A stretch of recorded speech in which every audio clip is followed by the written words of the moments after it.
Hello and a warm welcome to the Loud Backstage studio. Today, as you can see, I'm not in the real place. I'm actually in my home office because we want to record a session that we have on Zoom with a very, very dear guest from Genesis. We are going to talk to Charles Godfrey. Charles is a Senior Director in Experience Innovation at Genesis. And I want to know from Charles what's going on and how we can improve customer journey in the future driven by technology. Hi, Charles. Before we go into the subject matter, would you mind to introduce yourself to our audience? Yeah, thanks, Jens. My name is Charlie Godfrey. I'm in a group called Experience Innovation, and the department is Innovation and Vision. And really what we look forward to every day and what I do every day is really evaluate journeys, evaluate experiences with our customers to help them understand opportunities where they can leverage technology to improve experience, not just for customers, but for employees as well. And so, as you know, with the rate that technology is improving and the AI technology is coming in, the world is changing every day. So every day is a new and exciting day. Yeah, and it thrills me to be here with you, Jens. Well, that's definitely my pleasure, to be very honest, because I'm a very curious person. Always been, ever will be, I'm afraid. And so what I really want to know and want to learn is about how technology and customer experience is making a good match. And probably also, lately we're talking a lot about artificial intelligence, mm-hmm. and we're talking a lot about big data. Mm-hmm. And, as I'm German, and you probably heard the term German Angst, we are very cautious people, obviously. And there is something we call GDPR. So I'd be interested, first of all, what does it mean to use big data in a customer experience? Yeah, great question. And you're right, data is the fuel of the future, right? But I think what's interesting, Jens, and so here's my experience innovation hat coming on. So where I like to start, you went right to AI, you went right to big data, you went right to all that stuff that's cool. And we as technologists, we all gravitate toward that. But what I'm encouraging people to do is take a pause and let's turn it around. Let's actually think about people first. So let me tell you this story. We, as a company mission statement, say we are focused on delivering the power of empathy to every experience. And when I am in a room of technologists, they roll their eyes and they're like, oh my God, this is a marketing pitch. This has nothing to do with technology or me or business. And then I ask for a little patience and say, let's walk through this for a second. If I'm being empathetic with you in this conversation, there are some key things I'm going to do to make that happen. The first thing I'm going to do is I'm going to listen. Who are you? Where have you been? I'm going to use my brain and my understanding to understand and predict what you need. How can I help you? I'm going to take an action and try to provide you some assistance in this conversation. And then hopefully I'm going to gauge the success of that, learn and improve. And so at the heart of that, you as a participant, hopefully feel heard, you feel understood, and you feel satisfied with the experience. And probably are looking forward to the next conversation. Charlie, I don't want to rush anything, and I don't want to interrupt you, although I have, obviously. But when you talk about empathy, to me, that is like, taking someone else's perspective, position, and understand what they think and what they feel. But how is that related to data? Mm-hmm. So I love that, Jens. That's perfect. So think about that. That's you and me doing this, right? How can we do that at scale? How can we scale that, right? How can we gain another person's perspective by using what I call these empathy pillars? We can listen at scale with data. We can use AI to transform that data into understanding and prediction of the right actions. We can use, connection channels, platforms to take action, inbound and outbound. And then we can have feedback loops and, hey, did you like this experience or not? And continually, or even journey analytics to understand the paths to success and the points of friction to continually improve and optimize. And so for me, even though that first bit was like, this is totally two different things. We're talking about empathy, right? We're talking about, but it's understanding the other person's perspective. And from my perspective, I say, yes, it is. Now you and I can't be on every phone call or answering every email or monitoring everything, but technology can. Technology can listen at scale. Technology can, classify and categorize intent and have rules to predict the right action, take that action, and then get a thumbs up or thumbs down to say it should be happening again. And so if we think about it that way, and I'm going to check, that's where I see this incredible connection of this concept of empathy in action and delivering empathy to every interaction and how technology can deliver it at scale. What do you think about that? Well, that sounds super interesting. And again, being a German, a little bit frightening, because for me, the next obvious question is, so do you understand me as a person? Is it Jens that you watch? Or is it maybe just my data and you don't even know who the person is behind these data? That's a great point. So, and that gets us back to our GDPR thing a little bit. And so there's a few different layers of this. Like if you think about it, there are identities. Any platform should be doing all types of encryption. And the way I described it to someone, like whenever we visit a website, at least for me, I've got a cookie. Will you accept my cookie? Okay, yeah, I will.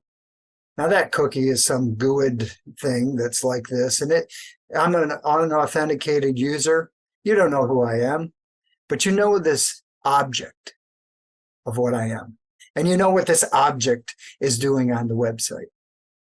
And so that data is listening at a certain level. Even though you don't know it's Charlie, you don't know I live in the United States, you don't know anything about me, but you know this object. Let's really take it out. It's an object. We've classified it so we know it's not a crawling bot or whatever, right? So it is a human object maybe, but it's doing things on my website. Now I can track that, and it happens all the time. And I can learn from that. I can listen, and I can actually understand this object, who I know behind the scenes is Jens, has paused at a key moment in this journey. I'm on a journey, but I'm stopped. I could understand there's hesitation and need there, predict the action of engaging with a bot. Hi, object. Do you need help at this location? Yeah, I do. Terrific. Would you like to give me some more information? Would you like to speak to someone? Would you like to? On and on and on. And so we haven't touched Jens at all. But we've increased empathy on that experience exponentially. There's one thing that makes me wonder a little bit. So let's try to make it in an example, okay?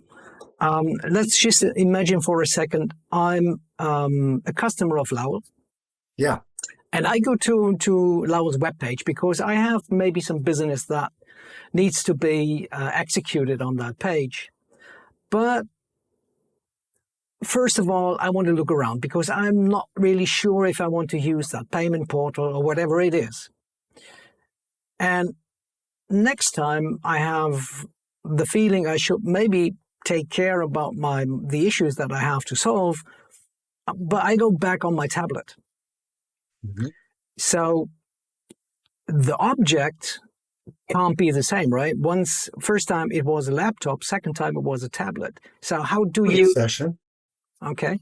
So how do you put that together? Yeah, it's a great question. There's a couple little wrinkles there that I would maybe test. So if I'm a customer of Loan, am I logged in, right? Am I logged in on the web? Am I logged in on my tablet? Therefore, I do have a common key, a common identity, a recognized thing. And I think when it comes down to data, when people ask me about privacy and data, I always go back to the people perspective of, are we marketing the value of participation? So a lot of times, will you share your information? Will you not share? Well, I want to retract, right? GDPR, I have to be able to say, no, don't keep my information. But what are we doing to promote? It might be in your best interest to participate. How would you like to have a more seamless experience with Love? This is where we've almost abused the outbound thing, where it's just, I'm being pummeled with messages that I don't care about. Mm-hmm. But how could we provide status on the relationship? Things like that weren't necessarily sales motions that are incredibly valuable. I think at the end of the day, somebody reaching out to a company usually isn't reaching out because they really want to. They really probably are reaching out because they have to for some reason. And you know what that's doing? It's taking them away from the life that they want to participate in. So if I was to say to you as a positioning person, how do we tell that customer? How do we share the value of this relationship, that we value this customer? How do we promote the fact that participation has value and real value, so you can get back to your day and your life and your kids? That's where I think I don't see as many actions around the promotion of participation that would actually help us with this real problem of what happens when somebody doesn't participate. Obviously, like lack of participation handcuffs us a little bit on how much we can stitch together and how a deep of a resolution of the picture I have on you, Jens. And with that, right there, I think what I share with folks is I ask them, how are we positioning participation? Because there should be a win-win there. And, even if it's some kind of reward system, it's so much of a value to a company to be able to do this operationally efficient, right? From a business and relationship, it keeps it top of mind. There's a lot of reasons this is great. And so are we sharing that value with our customers? That's a question I think will need to be answered in the future as well. Mm-hmm. That's a really interesting point, I think, because we had an event lately, and one of the speakers was talking about something that she called liquid persona.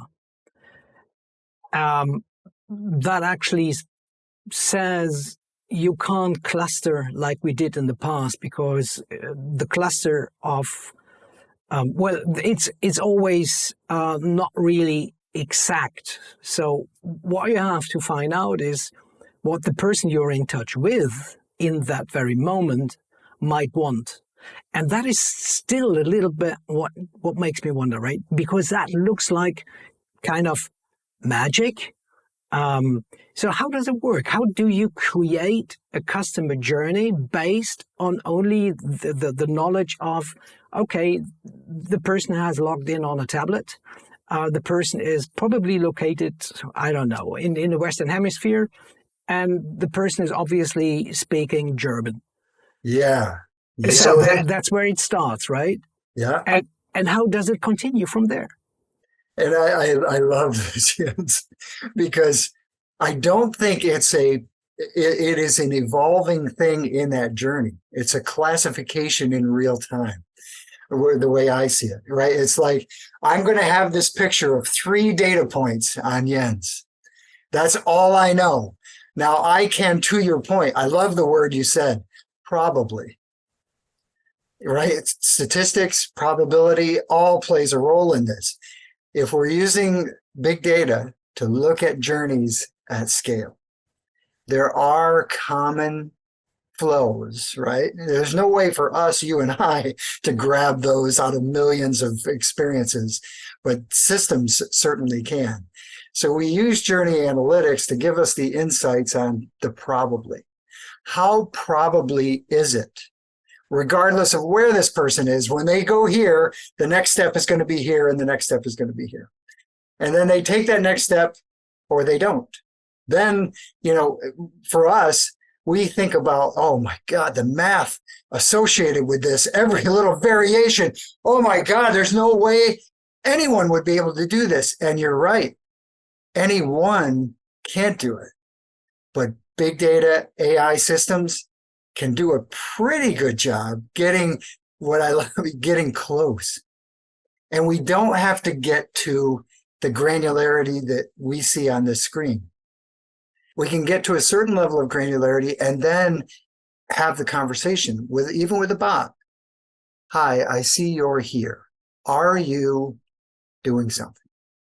Just give me a little bit more information. Yes, I am doing that. Terrific.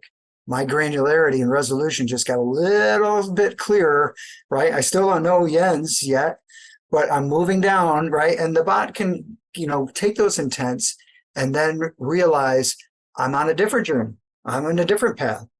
But it's that systematic use of data in real time and historical models of probably that puts us in a realm that we haven't been before. Thoughts about that, Jens? Absolutely. Because now, what now gets to me is if you're getting all these data in real time, and you want to explore these data and make use of them in another step, in another iteration, you need to store them, right?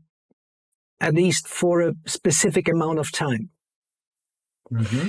So if we do that in every single step of our e-commerce or our interaction in our web page, for example, yeah, doesn't that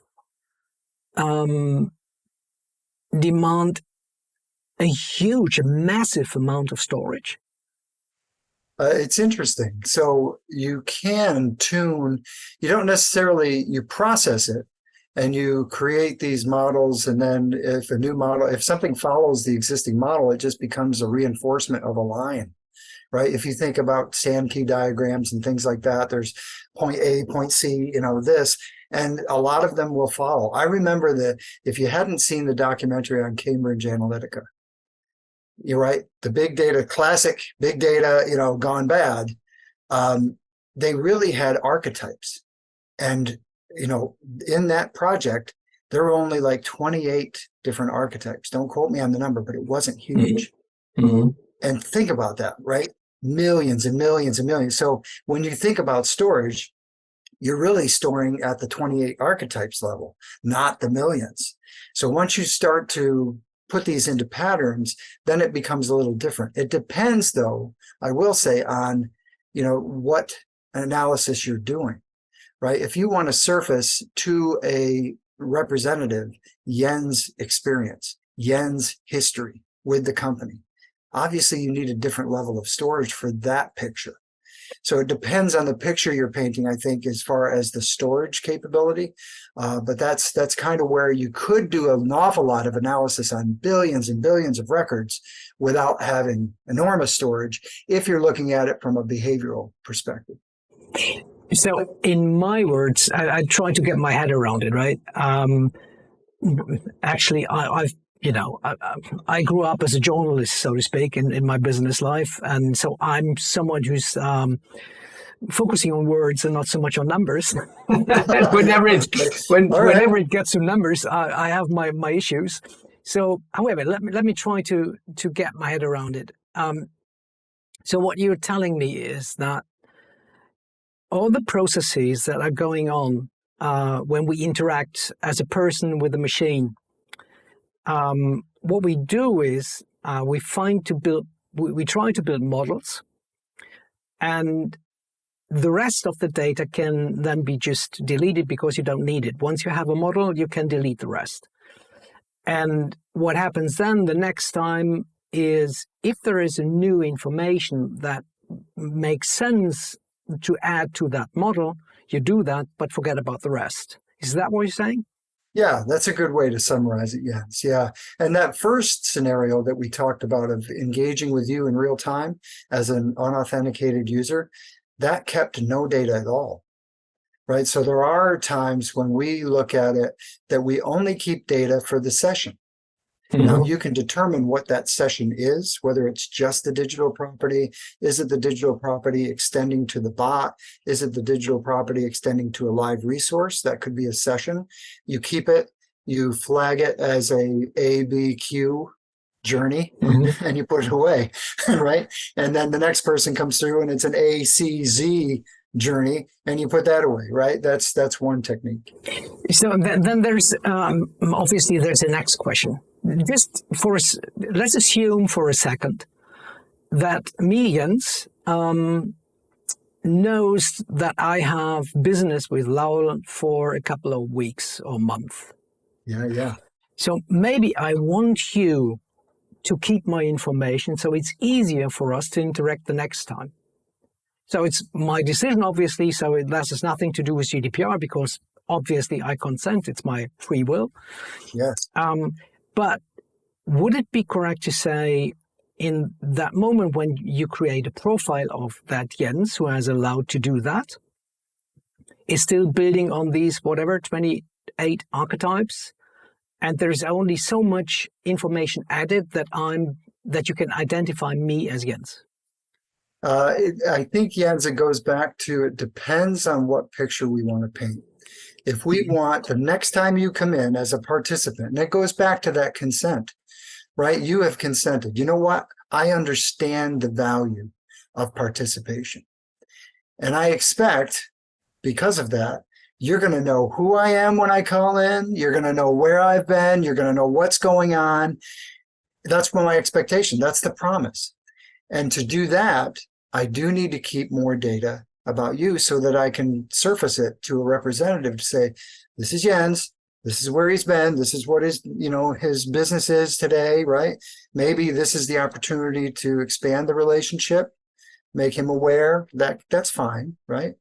But that's where it depends on the question and the problem we're solving. If we're solving the high level, we need to improve digital engagement. We need to improve, customer satisfaction in our automated assistants. That is more of a path analysis. How many people are failing out of this? How many archetypes? What types of people are failing out of this? Is there a demographic profile or something like that attributes that match that would cause people to fall out of a mobile application, for example? I don't need Jens for that. Jens calls in and I want to give Jens a white glove treatment and maybe send him to the top of the queue based on his value and all those things. Then I need to know Jens. And that's where the promise of consent and promise of participation has value. So that's basically,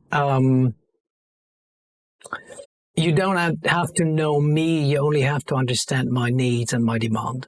Correct. Yeah. Correct. And for that, you don't even need my name. Absolutely. Correct. Right. Yeah. And we can do a lot of improvement based on that, right, Jens? I mean, if you weren't aware of what I call the, what we talked about in real time, the experience of me, one person in real time. But how can we leverage technology to understand the experience of a million me's? That's where this comes in. So with two different pictures, two different motions, but we're essentially doing those empathy pillars.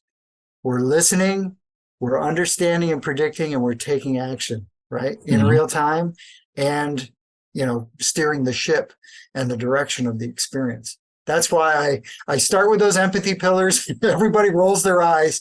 But then when we get down to the meat, it comes back to that's what we're doing at scale.